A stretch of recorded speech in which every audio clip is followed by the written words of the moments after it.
Thank you, Donna. It's actually fourth NACIS. I messed that up. I forgot about Madison. So, like Donna said, I work for the Wilderness Society. We lead public lands conservation and advocacy nationwide.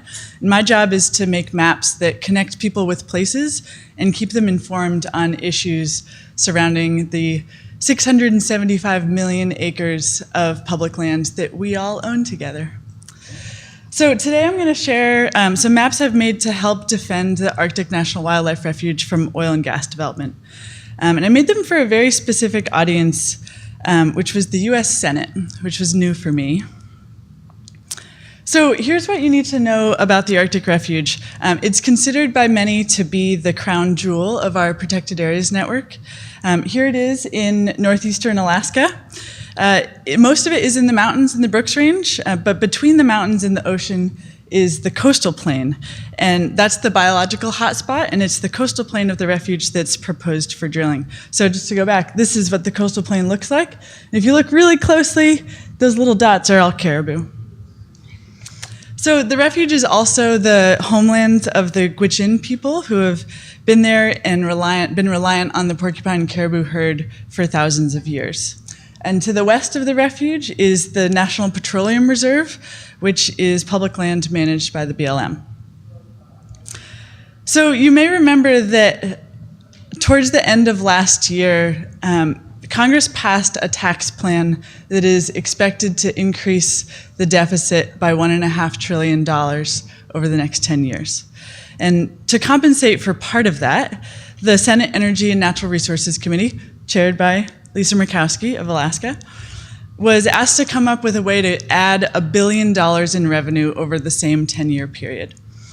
And the plan they came up with was to open the coastal plain of the refuge to oil and gas. My own senator from Washington, Maria Cantwell, led the charge for months last fall to remove Arctic Refuge drilling from the budget. And that's her in the middle. And there's Bernie. He helped out too. So late in the day on Halloween last year, I got a call from one of my coworkers in DC.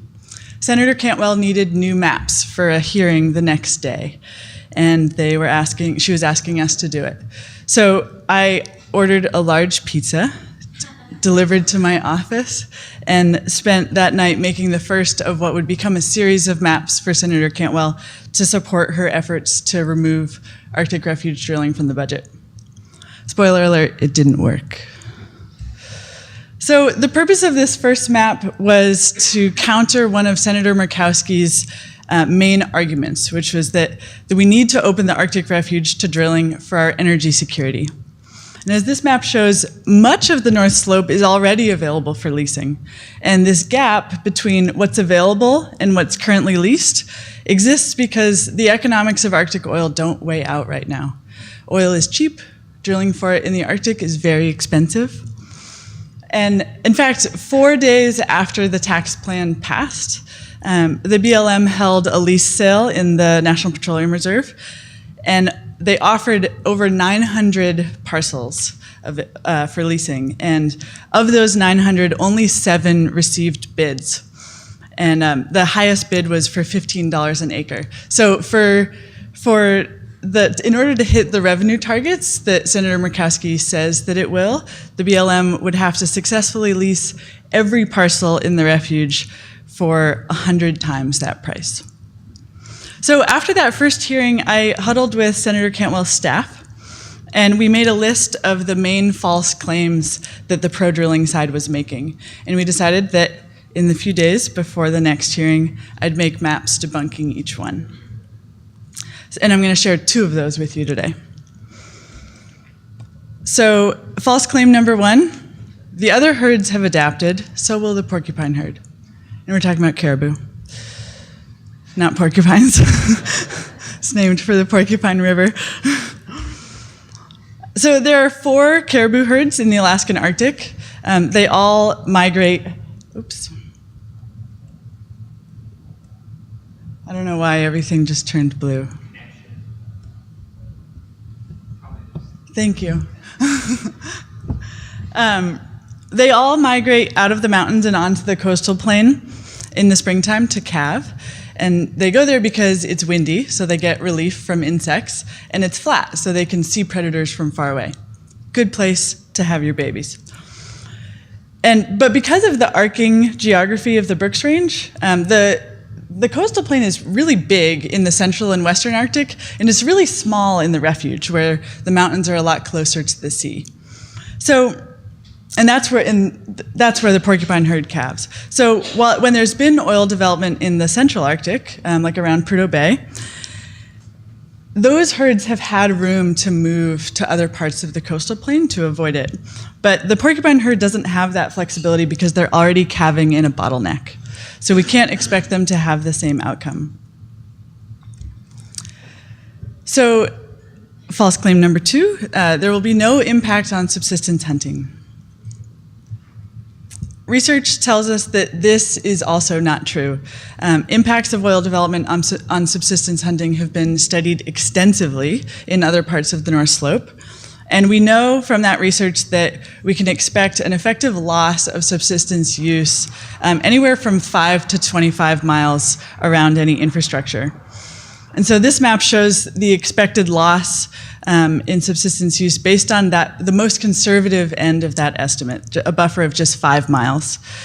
And you can see that it eliminates the whole coastal plain. Now, these are all kind of wonky.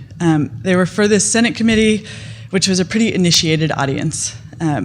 Most people aren't touched by maps of oil and gas leasing. So just in the last couple of days, when I should have been sleeping and adjusting to Eastern time, I have started working on a map to help tell a more compelling story that gets at the heart of what's at stake here.